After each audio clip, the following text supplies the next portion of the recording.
পাপ করলে আল্লাহ কখনো সাথে সাথে বলেন না তুমি লিখে রাখো। আল্লাহ একজন বান্দাকে ক্ষমা চাওয়ার জন্য সময় দেন 6 ঘন্টা। কয় ঘন্টা মনে থাকবে? আপনি একটা মিথ্যা কথা বলে ফেলেছেন, আপনি একটা খারাপ কাজ করে ফেলেছেন, 6 ঘন্টার মধ্যে আল্লাহকে বলতে হবে আল্লাহ তুমি আমাকে মাফ করে দাও। আল্লাহ ফেরেশতাকে নিষেধ করেন লা তাকতুব, তুমি লেখো না, ওকে সুযোগ দাও বান্দা আমার কাছে ক্ষমা চাই কিনা। ক্ষমা চাইলে আল্লাহ মাফ করে দিবেন। এটা আল্লাহর পক্ষ থেকে বিশেষ রহমত। এটা আপনাদের মনে রাখবেন যে বান্দাকে আল্লাহ সময় দেন 6 ঘন্টা। 2 নম্বর, আপনার পাপ থাকাকালীন আল্লাহ আপনার কোনো চাওয়া কবুল করবেন না। কথা কি বুঝতে পারছেন আমার? আপনার পাপ আছে, আমুলনামার আপনার পাপ লেখা আছে, একটা পাপ লেখা আছে, ক্ষমা না হওয়া পর্যন্ত আল্লাহ আপনার চাওয়া কবুল করবেন না। আপনি চাচ্ছেন আল্লাহ তুমি আমাকে সুস্থতা দান করেন, আল্লাহ করবেন না। আল্লাহ তুমি আমার রহম করো, আল্লাহ করবেন না।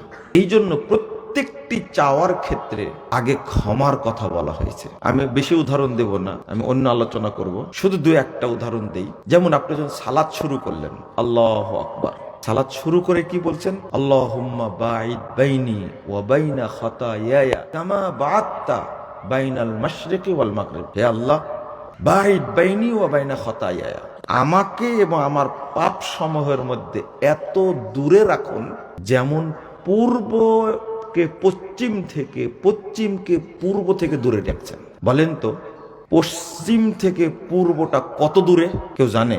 কেউ জানে না। বা পূর্ব থেকে পশ্চিমটা কত দূরে এটা কিন্তু জানে না। বিরাট ব্যাপার হলো এই যে আপনি ক্ষমাটা চেয়ে নিলেন, আল্লাহুম্মা গসিল খাতায়ায়া বিল মাই ওয়াস সালজি ওয়াল বারদ, আল্লাহ তুমি আমার পাপগুলোকে বরফ দ্বারা, শিশির দ্বারা ধুয়ে পরিষ্কার করে দাও। এরপরে আপনি সূরা ফাতিহা পড়বেন, এরপরে দোয়া করবেন, আল্লাহ ক্ষমা করে দিবেন আপনাকে। তার আগ পর্যন্ত চাওয়া নাই। এরপর সূরা ফাতিহার মধ্যে কি বলছেন? ইহদিনাস সিরাতাল মুস্তাকিম, হে আল্লাহ আমাদেরকে সোজা সরল পথ দেখান, মানে জান্নাতের পথ দেখান। সর্বশ্রেষ্ঠ দোয়া হলো ইহদিনাস সিরাতাল মুস্তাকিম। এইটা চাইবেন, তার জন্য আপনি বিরাট একটা দোয়া পড়েছেন, ক্ষমার দোয়া। আচ্ছা, 2 সেজদার মাঝে কি পড়েন?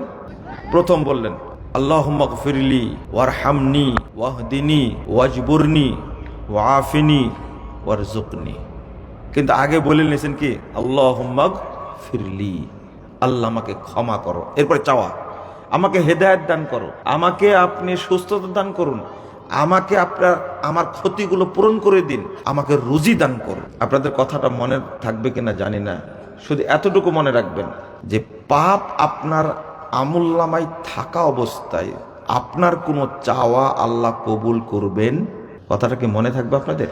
তাহলে আপনি সালাতটা পড়ে নিলেন, পড়লেন না? আসসালামু আলাইকুম রহমতুল্লাহ, আসসালামু আলাইকুম রহমতুল্লাহ বলেই আল্লাহু আকবার, আস্তাগফিরুল্লাহ আস্তাগফিরুল্লাহ আস্তাগফিরুল্লাহ। মানুষ পাপ কাজ করে কি করে? আস্তাগফিরুল্লাহ পড়লে। আপনি সালাত পড়লেন, পাপ কাজ করলেন, 3 বার পড়লেন কেন? আস্তাগফিরুল্লাহ আস্তাগফিরুল্লাহ আস্তাগফিরুল্লাহ কেন পড়লেন? না, আপনি তো পাপ করেননি যে আস্তাগফিরুল্লাহ পড়বেন, আপনি সালাত পড়লেন। বুঝেন না মনে হয় কথাটা, তাই না? কি পড়লেন? সালাত পড়লেন, শ্রেষ্ঠ ইবাদত। কিন্তু আস্তাগফিরুল্লাহ 3 বার বলবে, আস্তাগফিরুল্লাহ আমি আল্লাহর কাছে পাপ থেকে ক্ষমা চাচ্ছি, আস্তাগফিরুল্লাহ আমি আল্লাহর কাছে পাপ থেকে ক্ষমা চাচ্ছি, আস্তাগফিরুল্লাহ আমি আল্লাহর কাছে পাপ থেকে ক্ষমা চাচ্ছি। 3 বার বললেন। এর কারণটা কি জানেন? কারণটা হলো এর পরে যে দোয়াগুলো আপনি পড়বেন, এই দোয়াগুলোকে আল্লাহর কাছে কবুল হতে হবে। এই জন্য আগে ক্ষমাটা চেয়ে নিলেন। বুঝতে পেরেছি কি আপনাদেরকে? এরপরে পড়বেন কি?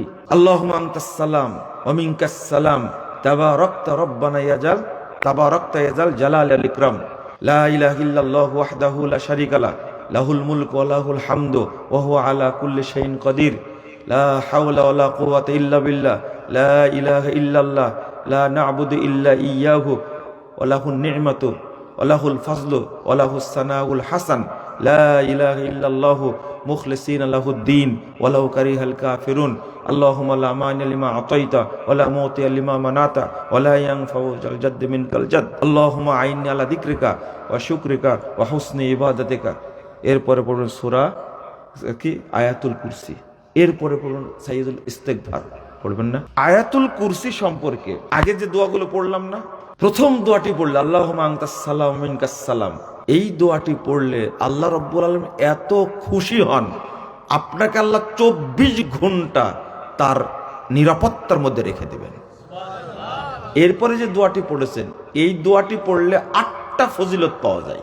এরপরে যেটা পড়েছেন আল্লাহুম্মা লা মানি'a লিমা আতাইতা ওয়া লা মুতি'a, তারপরে পড়লেন কি আল্লাহুম্মা আইন্নি আলা যিকরিকা ওয়া শুকরিকা ওয়া হুসনি ইবাদাত। আমি লম্বা করি না, আমি বুঝাতে চাইলাম এতটুকু, পাপ থাকাকালীন আপনার কোনো চাওয়া কবুল, আগে আপনি আল্লাহকে বলবেন, আল্লাহ তুমি আমার পাপগুলোকে ক্ষমা করে দাও।